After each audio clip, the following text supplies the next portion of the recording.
La fibromialgia es una enfermedad reumática con origen desconocido y que no toda la ciencia médica entiende por enfermedad real. Lo que sí es claro que la Organización Mundial de la Salud entiende que es una enfermedad reumática y por tanto nosotros como juristas vamos a valorar esa enfermedad desde el punto de vista legal y evidentemente una enfermedad totalmente existente. Como sabemos, esta enfermedad causa dolor generalizado, está muy relacionado con el dolor crónico porque realmente es un dolor crónico y se encuentra muy extendida la creencia de que se valora solo por los puntos gatillo, los puntos de dolor,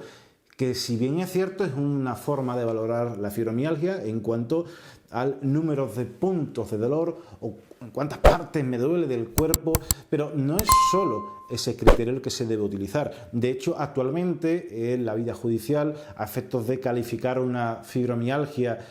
si es o no constitutiva de incapacidad permanente, no solo se utiliza ese criterio. Porque si lo pensamos, no solo es importante en el número de partes del cuerpo que nos duele, 16 partes del cuerpo, 17 o 18, sino la intensidad del dolor.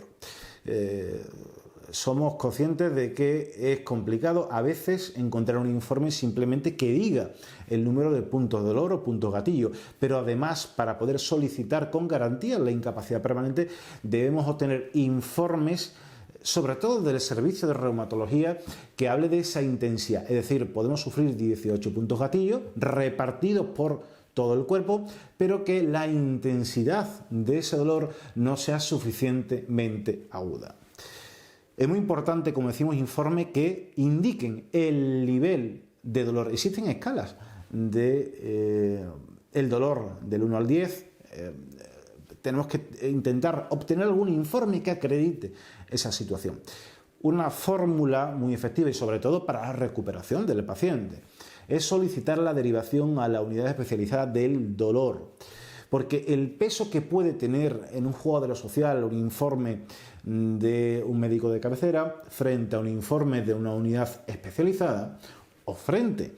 a el servicio de reumatología son totalmente diferentes. A efectos legales y sobre todo a efectos prácticos va a pesar mucho más, tendrá muchísima más credibilidad una unidad del dolor. ¿Por qué? Porque el dolor es la patología que más incapacita, a pesar de que es secundaria o derivada o es una somatización de la propia fibromialgia, una consecuencia, pero evidentemente es la patología que más nos va a incapacitar. El dolor no solo provoca una limitación funcional de movimiento del conjunto de grupos articulares, sino que además, si es suficientemente severo, nos va a incapacitar absolutamente para llevar una vida plena, una vida cotidiana plena.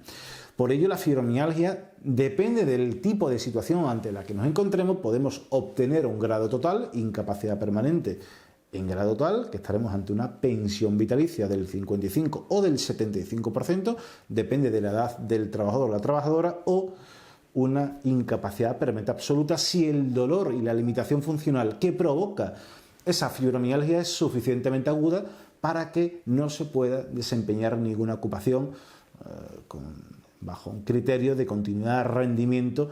y eficacia, que es el criterio jurisprudencial que tenemos que tener en cuenta para comprobar si tenemos o no tenemos requisitos, o bien para nuestra profesión habitual, que sería el grado total, o para ejercitar o para ejercer cualquier tipo de profesión, que sería la definición del grado absoluto. Por tanto, y en resumen, tenemos que valorar no solo los puntos gatillos, sino la intensidad del dolor en cada uno de esos puntos gatillo.